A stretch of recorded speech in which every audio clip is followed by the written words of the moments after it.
안녕하십니까. 국민에게 보고하다 김태우입니다. 여러분, 오늘은 결국 문재인이 문제다, 이러한 내용으로 방송을 하겠습니다. 여러분, 지금 중국 폐렴 사태가 그 끝을 알 수 없습니다.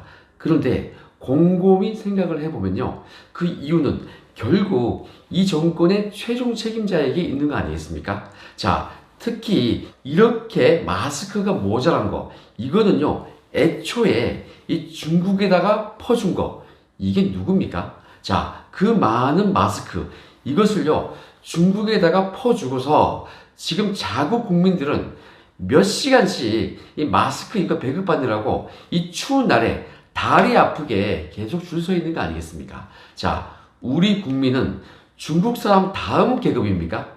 여러분, 지금 사진 하나 올라가고 있는데요, 제가 출마한 이 강서을 지역구에서 마스크를 사느라고 줄을 서 있는 그 행렬이 엄청나게 길었습니다. 자, 그렇게 줄을 서 있는 그 시민들의 표정은요, 정말 이 분노로 가득 차 있었습니다. 자, 그리고 이게 이제사 이 학교에다가, 이 학교에 비축되어 있는 그 마스크, 그 애들 마스크를 빼앗아 가지고 시민들을 주겠다고 그렇게 하고 있습니다.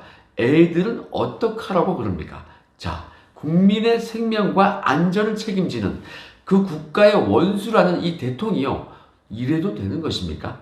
여러분, 국민의 생명을 보호하는 그러한 임무를 가진 이 대통령이요, 국민이 위임했던 거, 그것을 그냥 배신한 거 아니겠습니까?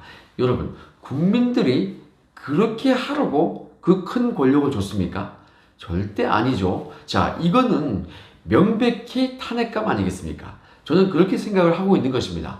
여러분, 판례에 의하면요, 이 탄핵의 핵심은 이 국민이 그 권력을 준 그 취지를 배신하는 거, 여기에 있다고 합니다. 자, 자국민을 보호를 해야 할 그런 데 쓰일 이 귀한 마스크, 이걸요 중국에다가 퍼주는 그러한 통에 이제 이 애들 마스크 요거까지 빼앗아 쓰고 있습니다.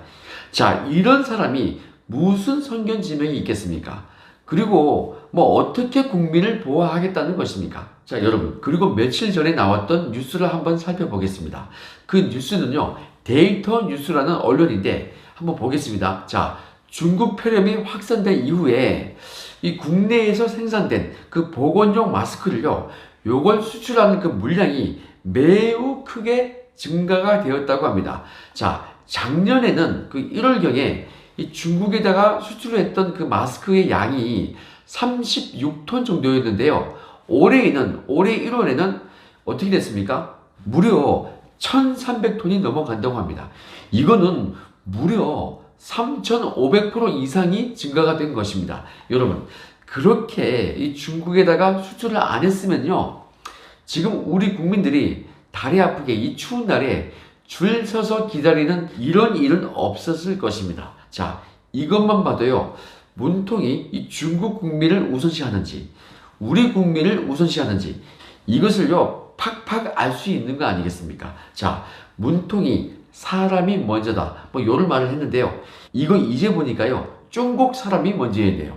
저는 이거 딱 완전히 과거에 있었던 그 조공이라고 생각합니다. 과거에 조선이 중국에다가 바쳤던 그 조공, 그거 아니겠습니까? 아니, 뭐 다를 바가 뭐가 있습니까? 자, 자국 국민들을 위험에 빠뜨리는 거, 이러한 조공을 하는 자 마땅히 탄핵이 돼야 합니다. 여러분, 제가 지금 조공이라고 얘기했던 그 이유 중에 하나는, 우리는 중국발 입국을 허용을 하고 있는데 중국은 한국발 입국을 금지를 하고 있죠. 이게 무슨 대등한 국가 간의 외교입니까? 상호주의가 깨졌죠. 자, 이거는요 일방적으로 눌려 있는 거 아니겠습니까? 자, 그리고 얼마 전에 3.1절에요 그 문통이 뭐라고 했습니까? 북한과 협력을 해야 한다, 딱 이렇게 말을 했습니다. 분명히 그렇게 얘기했습니다. 그런데 바로 그 다음 날에 무슨 일이 생겼습니까? 자, 언론 보도를 보면요, 북한이 전술지대지 미사일 요걸로 추정이 되는 그러한 발사체 2발을 발사를 했다고 했습니다. 자, 이거요 문통은 협력하자고 했는데 이에 대응하는 북한은 팡팡 쏴대고 있습니다. 자, 이 지경이 되니까 문통 정부도 뭐 쫄렸는지 눈치가 보이겠죠. 이제는 지지율도 하락하고 선거철은 다가왔습니다. 완전히 뭐 이번에 지면은 완전히 무슨 일이 생길지 자신도 예측이 안 되니까 쫄리지 않겠습니까? 그래서 그런지 이 신천지에만 책임을 완전히 물려주고 있습니다. 주구장창 신천지만 까고 있습니다. 이거는요, 자신들이 이 모든 잘못을 해놓고 그 잘못을 그냥 뒤집어 씌우고 있는 거, 그거 아니겠습니까? 물론 신천지도 잘못이 있죠. 하지만 어떻게 그들이 100% 잘못이 있겠습니까? 지금 정부의 행태는요, 완전히 거기다가 다 뒤집어 씌우고 있어요. 저는 그렇게 해석이 되는 것입니다. 물론 그들이 매우 이단적인 종교로 그렇게 알려져 있고, 저도 교회를 다니는 사람으로서 그들을 제가 곱게 보겠습니까? 자신들의 이 잘못된 대처, 요것을 신천지 측에만 책임을 모두 밀어버리는 거, 이거는 참 비겁하다고 생각이 됩니다. 자, 명백한 이거 잘못이에요. 이러니까 신천지 이만희가 쫄려가지고 어떻게 하고 있습니까? 마치 이 정부에 잘 보이려는 듯한 그런 뉘앙스가 풍기는 행동을 하고 있지 않습니까? 자, 박근혜 시계 요거 차고 나와가지고 언론에 딱 노출이 되었죠. 이거 상당히 의도적인 거죠. 이거 무슨 꿍꿍이가 있기 때문에 그렇게 한 거예요. 자, 그러면 역으로 한번 생각해 봅시다. 어떤 특정 정파에 유리하게 하기 위해서 기획된 것이라는 냄새가 딱 나지 않습니까? 자, 그런데 언론에서는 이거에 대해서 뭐라고 했습니까? 그 이만희가 차고 나온 시계는 금장 시계였는데 박근혜 정부 청와대에서는 금장 시계를 이것을 생산한 적이 없다고 했습니다. 저도 박근혜 정부의 청와대에서 근무를 했지 않습니까? 저도 그거 못 봤어요. 금장 시계 본 적이 없습니다. 이거요, 누구 좋으라고 그런 퍼포먼스를 하는 건지 참 저는 알 거는 같습니다. 여러분도 마찬가지죠. 자, 여러분, 제가 지금요 엄청나게 이 문통 정부를 세게 비판을 하고 있는데요, 이러한 문통 정부의 실상은요, 특히 이 마스크 대란 요걸 보고서도 충분히 예상이 되는 것입니다. 자, 막을 수 있는 내용이라는 거죠. 인재라는 것입니다.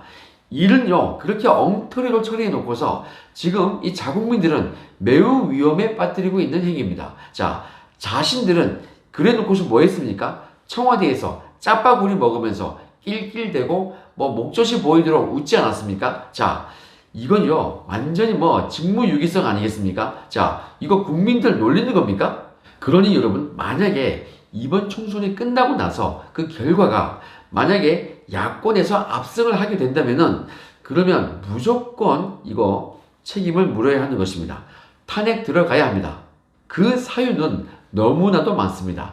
여러분, 저는요, 이 정부 청와대에서도 근무를 하면서 여러 가지 에피소드가 있습니다. 그리고 저는요, 이 문통이 어떤 사람인지 매우 잘 알고 있습니다. 최고 윗선으로부터 내려왔던 그 오더, 제가 충실히 수행을 했지 않습니까? 그것 플러스 여러 가지 이유가 있기 때문에 저는 이 지금의 이 사태를 정말 예견된 사태라고 자신 있게 말을 하고 있는 것입니다. 여러분, 이거에 대해서는 제가 언젠가 매우 자세히 여러분께 설명을 드릴 날이 있을 것입니다. 자, 그런데 여러분, 바로 이러한 문통의 호위무사들이 있습니다. 속칭 대깨문, 뭐 이런 표현 많이 쓰는데요, 바로 이러한 문통에 부하면서 동시에 박원순의 부하였던 그런 사람이요, 바로 저희 지역구에서 저와 함께 이번 총선에서 후보로서 경쟁을 하게 되었습니다. 이게 누구냐면요, 바로 진성준 전 의원이죠. 진성준 후보입니다. 비례대표 의원을 한번 역임했고요, 그 당시에 이 강서을 지역에서 민주당 측에서 좀 일을 했던 것으로 저는 그렇게 알고 있습니다. 그리고 이 서울시 정무부시장 요걸로 일을 했죠. 자, 문재인에 부하면서 동시에 박원순의 부하가 맞죠. 자, 그러다 보니까 어떠한 스타일인지 여러분들께서 쉽게 예상을 할 수 있을 것입니다. 그런데 여러분, 이 진성준 후보가요, 청와대 정무기획비서관을 했습니다. 울산시 부정선거 사건, 이 사건에서 기소 처분된 이 정무수석 있죠? 한병도 정무수석인데 이 한병도의 직속 부하 직원이 바로 비서관이 이 진성준 후보였습니다. 여러분, 과연 그 당시에 진성준 후보는 정무기획비서관으로 일하면서 어떠한 일을 했을까요? 아무 일도 안 했을까요? 참 궁금합니다. 이거 밝혀지면요, 참 재미가 있을 것 같습니다. 자, 그리고 여러분, 제가 예상을 한번 한 것이 있는데요. 이들이요, 선거철이 다가오면은 조금 더티 플레이를 할 것이다. 뭐 이런 말을 했죠. 자, 지금 딱 그런 상황이 나오고 있습니다. 그게 뭐냐면요. 여러분들께서도 잘 아시겠지만은 제가 유튜브 방송에서 이 강서울 지역, 이 지역의 맛집을 찾아다니면서 먹방을 하고 있죠. 자, 이거에 대해서 박모 씨라는 사람이 허위 사실을 유포를 했습니다. 자, 이거는 제가 철저히 법적 조치를 할 것입니다. 자, 지금 사진 하나 올라가죠. 자, 이거 보면요. 이름은 제가 가렸습니다. 박모 씨라는 이 사람이 자신의 페이스북에서 이런 글을 올렸습니다. 뭐냐면요. 시간상 이 글의 후반부만 소개를 드리겠습니다. 자, 제가 말씀을 드리겠습니다. 오늘 레통당 후보도 먹방을 찍었습니다. 1탄이라고 합니다. 그런데 좌파리 식당은 가지 말랍니다. 무슨 식당이 좌파리가 있나요? 그러면 친일 종족자들 그 식당만 가야겠네요. 이번 선거가 신천지와의 힘든 게임이 될 줄 알았는데 아주 쉬운 한일전이 되겠습니다. 이 박모 씨가 딱 이렇게 말을 했습니다. 그런데 여러분, 이 사람의 글은 완벽한 허위사실이죠. 저는요, 제 유튜브 방송, 이 먹방 방송에서 좌파리 식당은 가지 말라, 이런 말을요, 이거 한 적 전혀 없습니다. 그냥 있지도 않은 허위사실로 저를 음해를 한 것입니다. 자, 제가 검찰 수사관 출신인데 이것을 완전히 저를 우습게 본 것 같습니다. 이거요, 제가 제대로 본때를 보여줘야겠습니다. 철저히 법적 조치를 취할 것입니다. 자, 그리고 저를 보고서 이 먹방이 모방이다, 이런 말을 했는데요. 자, 유튜브에서 먹방 방송이 수천 건, 수만 건 정도 되지 않겠습니까? 그리고요, 제 방송이 무슨 모방입니까?